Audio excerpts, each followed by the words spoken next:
말씀과 기도로 하나님과 사람 앞에 거룩해집시다. 아멘. 오늘 이 하늘의 지혜라는 제목으로 하나님 말씀을 나누고자 하는 이유는 다른 게 아니라 우리가 주중에 계속해서 잠언 말씀을 나눴습니다. 잠언은 당연히 지혜에 대한 언급이 있었고 우리가 이 하나님의 지혜, 하늘의 지혜에 대해서 계속해서 나누고 또 읽고 마음 가운데 깊이 새기는 시간을 가졌습니다. 그래서 그 하늘의 지혜가 무엇인지 우리가 나누길 원하는데 시편, 이 잠언 말씀이 아니라 이 신약 말씀 가운데 이 하늘의 지혜에 대해서 언급하는 부분이 있어서 우리가 그것을 통해서 그 하늘의 지혜를 나누기를 원합니다. 물론 우리가 읽었던 이 본문 말씀, 이 야고보서에 있는 그 위로부터 온 지혜, 그 하늘의 지혜가 하나님의 지혜를 다 포함하는 것은 아닐 것입니다. 그래도 그렇게 우리에게 주신 말씀이기에 그 안에서 우리가 하늘의 지혜를 가지고 살아가는 자들이 되기를 원합니다. 이 세상이 생각하는 지혜와 하늘의 지혜는 극명한 차이가 있습니다. 어떤 차이냐면 세상은 정보를 지혜로 착각을 합니다. 그런데 하늘의 지혜는 그렇지 않습니다. 단순한 지식이 아닙니다. 지금 하나님께서 말씀하시는 이 지혜의 핵심은 뭐냐면 하나님의 성품으로부터 흘러나오는 실천적인 그런 지혜를 말씀하고 있습니다. 말씀 같이 한번 읽어보도록 하겠습니다. 고린도전서 말씀입니다. 너희는 하나님으로부터 나서 그리스도 예수 안에 있고 예수는 하나님으로부터 나와서 우리에게 지혜와 의로움과 거룩함과 구원함이 되셨으니 이렇게 말씀하고 있습니다. 여러분 이 구절이 뭐냐면 그리스도인에게 그리스도 중심의 정체성을 지금 강조하고 있습니다.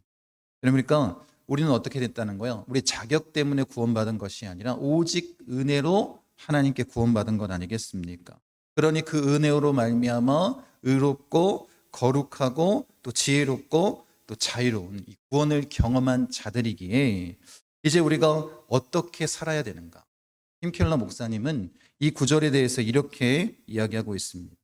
기독교는 단순한 도덕 교훈이 아니라 예수 그리스도라는 인격 그 자체가 지혜요 구원이다 이렇게 말씀하고 있습니다.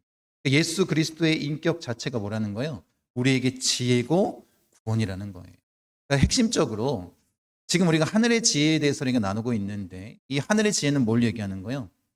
예수님께서 우리에게 이 땅 가운데 보여주셨던 예수님의 성품을 닮아가는 것이 바로 하늘의 지혜다라는 것입니다. 여러분 우리가 그런 모습으로 그 하늘의 지혜를 품고 나아가는 자가 되기를 원합니다. 그래서 오늘 본문은 위로부터 온 지혜를 언급하면서 7가지를 우리에게 말씀하고 있습니다. 오늘은 그 2가지만 우리가 한번 살펴보기를 원하는데 첫 번째가 뭐냐면 성결에 대해서 이야기를 하고 있습니다. 도덕적, 영적 순전함. 하나님의 거룩함을 어떻게 나타내는 거예요? 우리의 삶의 모습으로 드러내는 그 성결에 대해서 이야기하고 있습니다. 그러니까 우리의 마음뿐만 아니라 우리의 삶의 자세 역시 어떻게 된다는 거예요? 하나님의 거룩함을 그 성화된 모습을 나타내야 된다라고 말씀하고 있습니다. 시편 말씀을 같이 한번 읽어보도록 하겠습니다. 여호와의 산에 오를 자가 누구며 그의 거룩한 곳에 설 자가 누구인가? 곧 손이 깨끗하며 마음이 청결하며 뜻을 허탄한 데에 두지 아니하며 거짓 맹세하지 아니하는 자로다. 예배자의 그 거룩함에 대해서 이 시편 말씀이 우리에게 전해주고 있는데 첫 번째는 손이 깨끗하며 이렇게 말하고 있습니다. 이 의미는 뭐냐면 외적 행위의 도덕성을 나타내는 거예요. 그러니까 구약에서 이 손을 언급하는 것은 인간의 행동 전체를 상징하는 것입니다. 그러니까 겉으로 드러나는 모습이 도덕적으로 어떻게 해요? 깨끗해야 된다라고 말하고 있는 것 아니겠습니까? 곧 불의와 폭력, 이 부정한 행위로부터 거룩함을 나타내야 된다라고 말씀하고 있는 것 아니겠습니까? 그러니까 강조하는 게 뭐냐면 예배자의 삶은 어때야 된다고요? 거룩해야 된다라고 말하고 있습니다. 두 번째는 마음이 청결하며 이렇게 얘기하고 있는데 내적 동기의 정직함에 대해서 이야기하고 있는 거예요.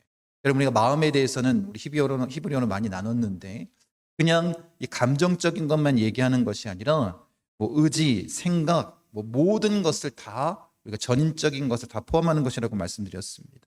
그러니까 단순히 도덕적이거나 율법적인 순종을 뛰어넘어서 뭐가 신실해야 된다는 거예요?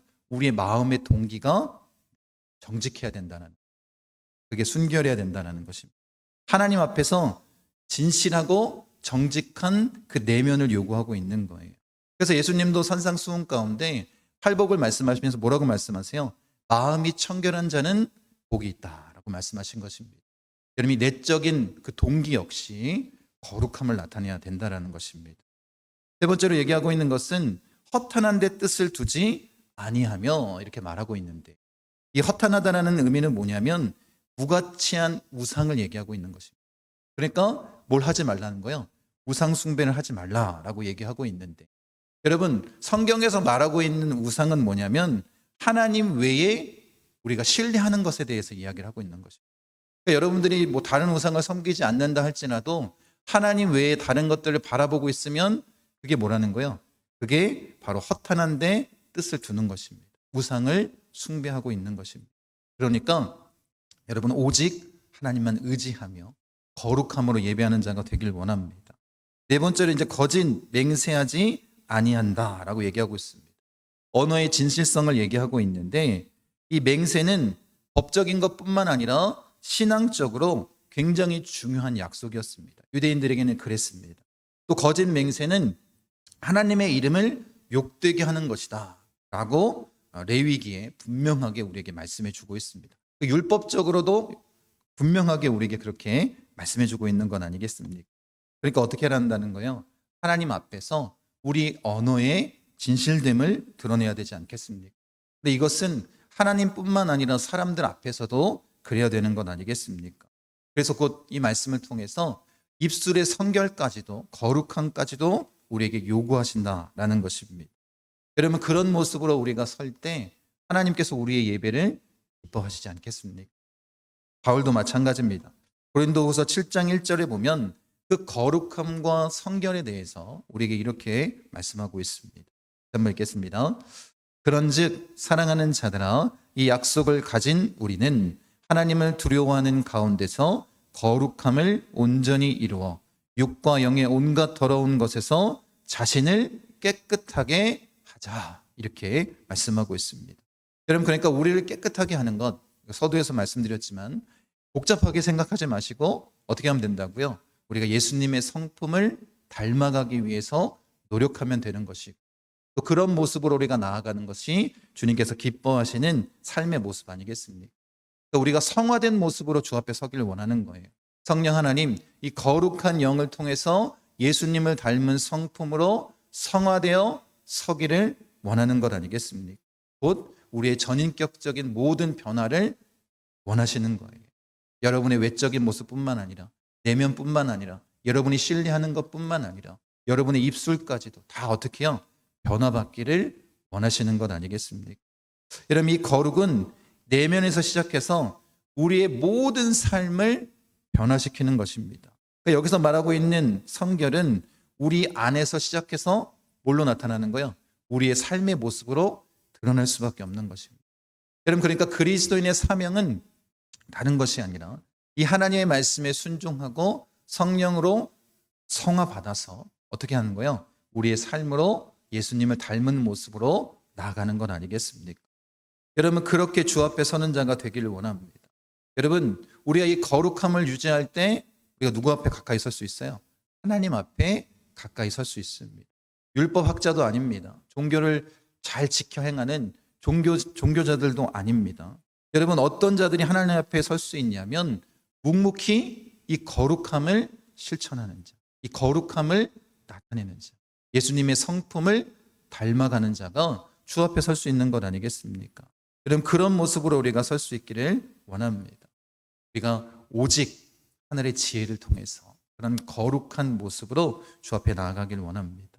손과 마음, 생각과 말 모두가 다 정결한 삶을 살아내기를 원합니다. 성령 안에서 그 성결함을 지켜 행하십시오.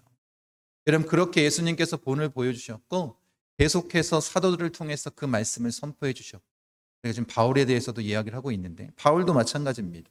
바울도 분명하게 고린도 교회를 향해서 이렇게 강조하고 있습니다. 한번 읽어보겠습니다. 너희는 너희가 하나님의 성전인 것과 하나님의 성령이 너희 안에 계시는 것을 알지 못하느냐. 누구든지 하나님의 성전을 더럽히면 하나님이 그 사람을 멸하시리라. 하나님의 성전은 거룩하니 너희도 그러하니라. 이렇게 말씀하고 있습니다. 여러분 우리가 정말 예수 그리스도의 은혜를 입어서 구원받고 성령의 충만함으로 변화받은 참 그리스도인 거룩하게 구별된 성도라면 우리가 이 말씀을 기억하기를 원합니다. 하나님의 성전은 어때요? 거룩한 것 아니겠습니까? 그리고 우리를 뭐라고 말씀하고 있어요? 우리를 거룩한 성령의 전, 하나님의 성전이라고 말씀하고 있습니다. 그러면서 강조하는 것이 이것입니다. 하나님의 성전을 더럽히면 하나님께서 그 사람을 하시리라.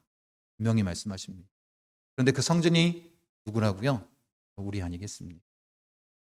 믿는 자로서 그리스도인으로서 하나님 말씀에 순종하며 하늘의 지혜를 본받아 살아가기로 결단한 자로서 이 거룩함을 잃어버린다면 하나님께서는 어떻게 하신다고요? 그런 자를 멸하실 수밖에 없다고 말씀합니다. 여러분 이 말씀 우리가 꼭 기억했으면 좋겠습니다.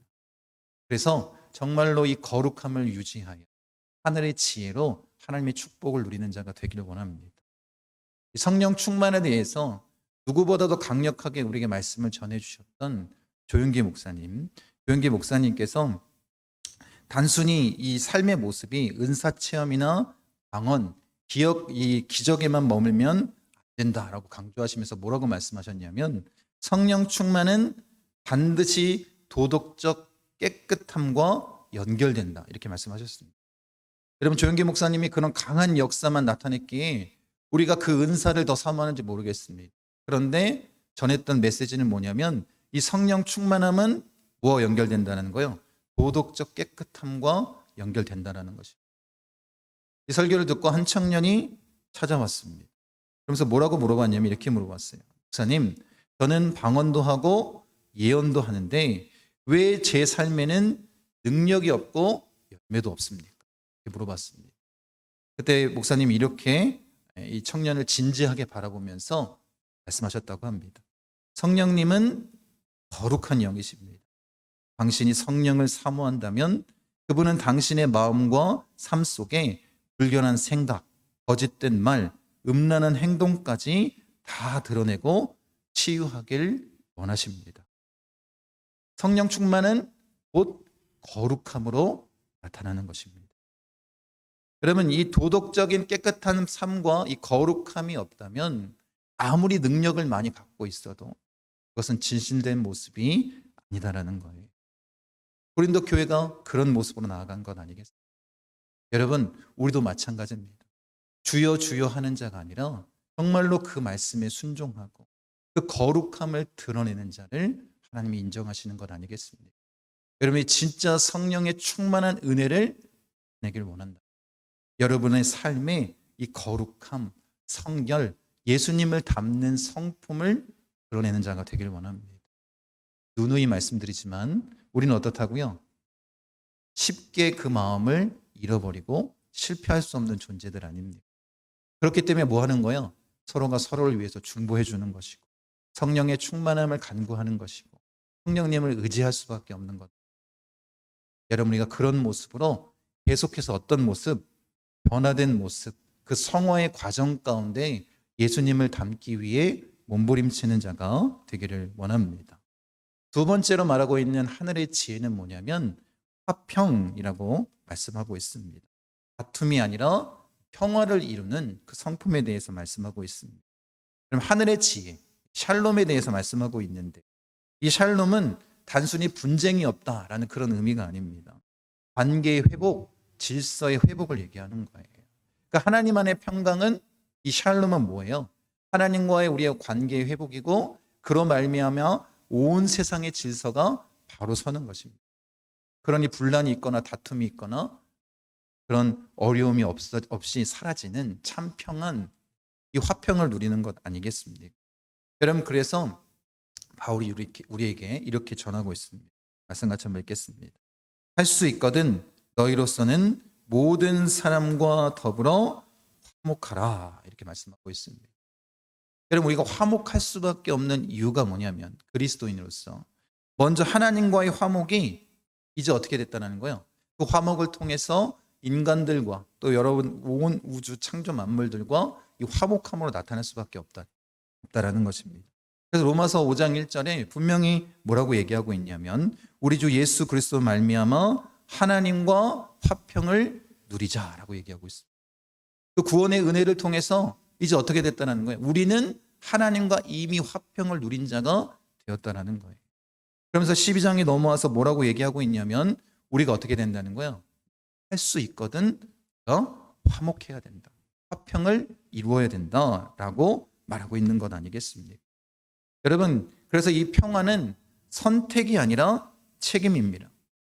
할 수 있거든 이라고 말한 것은 책임 회피의 여지를 얘기하고 있는 것이 아니라 모든 그리스도인들에게 주어진 도덕적인 책임입니다. 그것을 최대치로 요구하고 있는 거예요.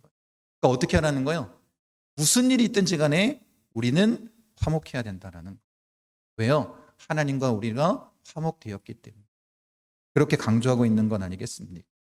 평화는 편안함이 아니라 자기 희생을 이야기하고 있는 것입니다. 여러분, 로마서 11장까지는 이론에 대한 이야기라고 말씀드렸습니다. 그리고 이제 12장부터 실천적인 것에 대해서 말씀하고 있는 것입니다. 그러면서 12장 후반부에 뭐라고 얘기하고 있냐면 악을 악으로 갚지 말고 원수를 사랑하고 축복하라 라고 우리에게 전해주고 있습니다. 여러분, 우리가 평화는 감정이 아닙니다. 이 평화를 유지하고 나타내기 위해서 의지적으로 선택해야 되고 영적인 훈련이 따라가야 된다는 거예요. 내가 하나님을 믿고 내가 성령 충만 받았으니까 주변에 있는 사람들과 자연스럽게 화목해지겠지가 아니다라는 거예요. 이것은 우리의 영적인 훈련이다라는 것입니다. 내가 계속해서 그 일들을 이루기 위해서 주변 사람들에게 그 화목의 모습을 나타내고 노력해야 된다라는 거예요. 여러분, 그렇게 우리가 설 수 있는 자들이 되기를 원합니다. 그럴 때 이 성령의 열매, 이 화평, 이 평화가 온전하게 우리에게 이루어지는 것 아니겠습니까? 미국의 위대한 가장 그 역사상 위대한 대통령이라고 얘기하고 있는 링컨이 이 남북 전쟁이라는 국가적인 위기 가운데 대통령이 됐습니다.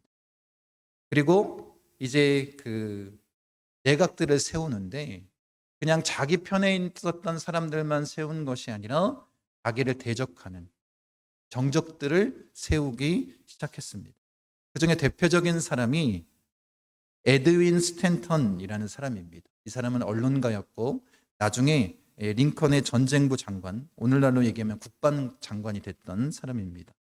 그런데 이 스탠턴이 과거에 링컨을 가리켜서 뭐라고 얘기했냐면 언론인이었기 때문에 촌뜨기 변호사, 원숭이 같은 사람이라고 그렇게 비난했던 사람이었습니다. 그렇게 정치적으로 링컨과 노선을 같이 하지 않았던 사람입니다. 그런데 링컨이 그를 이 전쟁부 장관으로 임명했습니다. 주변에 있었던 참모들이 다 반대를 한 거예요. 저 사람만큼은 안 됩니다. 너무나도 노골적으로 당신의 행보에 반대했던 사람입니다. 어떻게 저런 사람과 같이 일할 수 있습니까? 라고 얘기했습니다. 그때 링컨이 이렇게 대답했다고 합니다. 나는 그가 나를 좋아하느냐보다 그가 조국을 위해 헌신할 수 있느냐를 봅니다. 그리고 나는 그가 이 나라에 반드시 필요하다고 믿습니다. 그리고 나서 이제 같이 식사를 하기 위해서 저녁 식사에 그를 초대했습니다. 그리고 그가 어렵게 참석을 했습니다. 그러면서 그에게 다가가서 링컨이 이렇게 얘기했다고 합니다. 우리는 서로 달랐지만 이제 같은 배를 탄 사람입니다.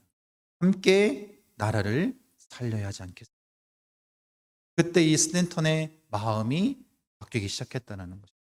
그리고 이런 사람이라면 내가 함께 일할 수 있겠구나 라고 마음을 바꿔먹고 이 남북전쟁 위기 가운데 가장 충성스럽고 유능한 장관 중에 한 명이 되었다고 합니다. 그리고 링컨이 암살당했을 때 그가 이 링컨의 시신이 안치되어 있었던 그 방에서 이렇게 말했다고 합니다. 지금 이 순간 세상에서 가장 위대한 지도자가 떠났습니다. 여러분, 그렇게 적대적인 사람의 마음까지도 볼 수 있었던. 여러분, 이것은 링컨이 당연히 어떻게 했다는 거예요? 노력하고 그것을 위해서 실천하고 헌신된 모습으로 나아갔기 때문에 가능한 것입니다. 여러분, 예수 믿는 사람들의 착각 중에 가장 큰 건 뭐냐면 이거예요. 우리가 기도했으니까 하나님이 다 해주실 것이다. 물론 그런 역사가 나타납니다. 그런데 지금 우리 하늘의 지혜를 함께 나눠보면서 우리가 알고 있는 것처럼 뭐가 더 필요하다는 거예요? 우리의 헌신과 노력도 필요하다는 거예요. 하나님께서 우리를 깨닫게 해주셨으면 거기서 멈추면 안 된다는, 그것을 나타내야 되는 것입니다. 그것을 우리의 삶으로 드러내는 것. 그게 뭐라고요? 그게 성결이라고 얘기하고 있고 이 화평의 핵심이라고 우리에게 말씀하고 있는 것 아니겠습니까? 여러분, 성령 충만한 사람이라면 그 열매, 이 용서와 화해의 모습을 드러내야 된다는 것입니다. 여러분, 고린도후서 5장 18절과 19절 말씀을 같이 한번 읽어보도록 하겠습니다. 모든 것이 하나님께로서 났으며 그가 그리스도로 말미암아 우리를 자기와 화목하게 하시고 또 우리에게 화목하게 하는 직분을 주셨으니 곧 하나님께서 그리스도 안에 계시사 세상을 자기와 화목하게 하시며 그들의 죄를 그들에게 돌리지 아니하시고 화목하게 하는 말씀을 우리에게 부탁하셨느니라. 여러분, 예수님께서 이 땅 가운데 오신 이유는 예수님을 통해서 온 피조 만물이 하나님과 화목해지는 것이었습니다. 이 사명을 위해서 십자가에서 오신 건 아니겠습니까? 그리고 더 놀라운 건 뭐냐면 이제 그 화목의 사명을 누구에게 주셨다는 거예요? 그리스도인들에게 다 물려주셨다는 거예요. 우리가 화목하게 하는 직분을 가진 자가 됐다라는 것입니다. 여러분, 그러니까 이제 우리가 할 일이 뭐라는 거예요? 하나님과의 화목을 이루었으니 사람들 사이의 화목을 이루는, 모든 피조물들과 화목을 이루는 그 화목의 직분을 가지고 나아가는 자들입니다. 모든 것이 하나님께로 났으며, 그럼 이 모든 절대적인 주권은 누구에게 있다는 거예요? 하나님께 있다는 것입니다. 여러분, 그리고 여러분들이 이런 화목의 직분을 나타내는 사명을 감당하면서 나아갈 때 꼭 기억할 것은 무엇이냐면 우리가 이 절대적인 주권을 가진 하나님을 인정하고 하나님을 경외하고 그 마음으로 나아갈 때 그 사명을 감당할 수 있는 거예요. 여러분, 그냥 나에게 주어진 직분을 생각하고 나의 의를 나타내기 위해서 뭔가 그것을 드러내기 위해서 여러분이 나아간다면 그것은 반드시 문제가 생깁니다. 그런데 어떻다고요? 이 모든 것이 다 하나님의 주권에 달려있고 여러분이 하는 모든 행동들, 그 모든 도움의 손길들이 하나님을 경외함으로 나아갔다면 반드시 그곳에서 선한 열매가 맺혀지는 것입니다. 그가 그리스도로 말미암아 우리를 자기와 화목하게 하시고 이 십자가를 통해서 하나님과 우리를 화목하게 하시는 그 역사, 이 적대적인 관계가 깨어지고 이제 우리가 화평하게 온전하게 회복된 것 아니겠습니까? 그 하나님의 십자가를 통해서 인간과 화목하게 되셨다. 이 칭의에 대해서 분명히 말씀해 주고 있습니다. 우리에게 화목하게 하는 직분을 주셨으니, 그리고 나서 이제 우리에게 뭘 주셨다는 거예요? 화목하게 하는 직분을 주셨다라는 것입니다. 여러분, 이것은 단순한 직분이 아닙니다. 모든 그리스도인들의 존재적인 소명이라는 거예요. 여러분, 하나님께서 우리를 부르신 이유가 뭐냐? 뭐라고요? 화목하게 하는 직분을 감당하는 거다. 여러분, 예수 그리스도인으로서 우리가 구원받았다면 우리 모두에게는 존재적인 사명이 부여받는데 그게 뭐라는 거예요? 화목하게 하는 직분이라는 거예요. 우리 모두에게 주어진 사명입니다. 그들의 죄를 그들에게 돌리지 아니하시고 예수 그리스도 안에서 이 모든 죄책이 해결됐다는 거예요. 예수 안에서 이제 다 화목하게 하는 역사를 이루어 주신 것 아니겠습니까? 그러면서 뭐라고 말씀하고 있다고요? 화목하게 하는 말씀을 우리에게 부탁하셨다라고 말씀하고 있습니다. 여러분, 우리에게 주어진 사명은 뭐예요? 복음을 선포하는 것입니다. 이 복음 선포의 핵심이 뭐예요? 하나님과 믿지 않는 자들을 화목하게 하는 거예요. 그리고 더 나아가서 이제 어떻게 하는 거예요? 우리 서로 모든 관계 가운데 주님이 주신 그 거룩함과 화평, 그 성품을 이루어 나가는 것이 우리의 사명 아니겠습니까? 우리의 직분 아니겠습니까? 그러니까 화목한 자, 하나님과 화목한 자는 어떻게 된다는 거예요?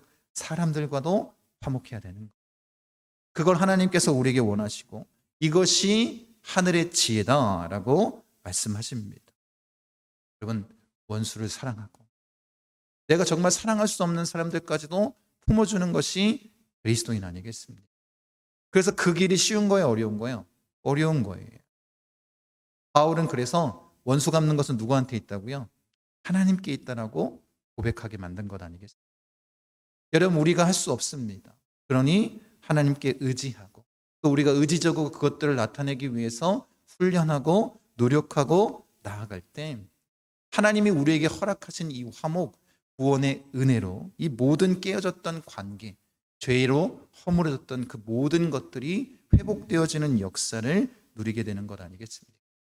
예수님이 이 땅 가운데 오셔서 십자가로 하신 일은 뭐냐면 우리로 하여금 화평을 이루게 하셨다. 이것을 잊지 마시기 바랍니다.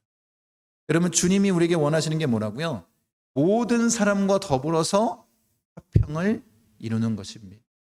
그리고 이 말씀에 대해서 너무나도 명확하게 우리에게 선포하고 있는 히브리서 말씀이 있습니다. 한번 읽어보겠습니다. 모든 사람과 더불어 화평함과 거룩함을 따르라. 이것이 없이는 아무도 주를 보지 못하리라. 여러분, 뭐라고 말하고 있냐면 화평함과 거룩함을 따르라 이렇게 얘기하고 있습니다. 따른다라는 단어는 단순한 추구가 아닙니다. 진심으로 쫓아서 마치 적들을 추격하는 것처럼 따라가야 된다는 거. 뭘 하라는 거예요? 이 화평과 거룩함, 성결의 삶을 살아야 된다는 것입니다. 적극적으로 노력해야 된다는 거예요. 그러면서 우리에게 하신 말씀이 뭐냐면 이것이 없이는 아무도 주를 보지 못한다. 이렇게 말씀하고 있어요. 여러분, 그러니까 이 의미가 뭐냐면 우리가 정말 천국 백성이 되고 하나님을 가까이 그 모든 관계의 회복을 이루기 위해서는 뭘 해야 된다는 거예요? 이 화평과 거룩함을 따르는 자가 되어야 된다는 거예요. 모든 그리스도인들에게 주어진 사명입니다. 이것 없이는 주님을 보지 못한다는 거예요. 여러분, 이 경고를 기억하십시오. 이 본다라는 표현, 구원의 완성을 의미하고 있는 것입니다. 거룩하지 않은 자, 그 화평의 직분을 감당하지 않는 이런 자는 뭐 한다고요? 하나님의 얼굴을 보지 못한다. 여러분, 이 말씀을 깊이 새겼으면 좋겠습니다. 여러분, 단순히 우리가 하나님의 말씀에 순종하고 실천하고 그 모습을 나타내자라고 말하는 것이 아닙니다. 예수님의 성품을 닮아 나아가는 것, 그 하늘의 지혜를 가지고 살아가는 것, 그게 뭐라는 거예요? 그것이 우리의 구원의 길이기 때문에 그렇습니다. 예수님을 믿고 구원의 은혜를 온전히 누리고 이제 구원받은 하나님의 백성이라면 우리에게 주어진 직분을 나타내야 되지 않겠습니까? 그리고 그 거룩함과 화평을 이루는 것이 뭘 드러내는 거예요? 내가 그리스도인임을 나타낼 수 있는 것 아니겠습니까? 그리스도인이라면 이 두 가지, 성결과 화평의 모습을 가지고 나아가는 자가 되기를 원합니다. 이것이 바로 천국 백성의 두 가지 증표라는 것을 잊지 마시기 바랍니다. 그러니까 이 거룩함과 화평은 선택이 아니라 생명의 조건이라는 거예요. 여러분, 그렇게 변화된 모습으로 예수님과 함께 나가는 자가 되기 원합니다. 나는 죽고 예수와 함께 거룩함을 나타내는 우리 목고 순복음 중학교 성도님 되시기를 간절히 축원드립니다.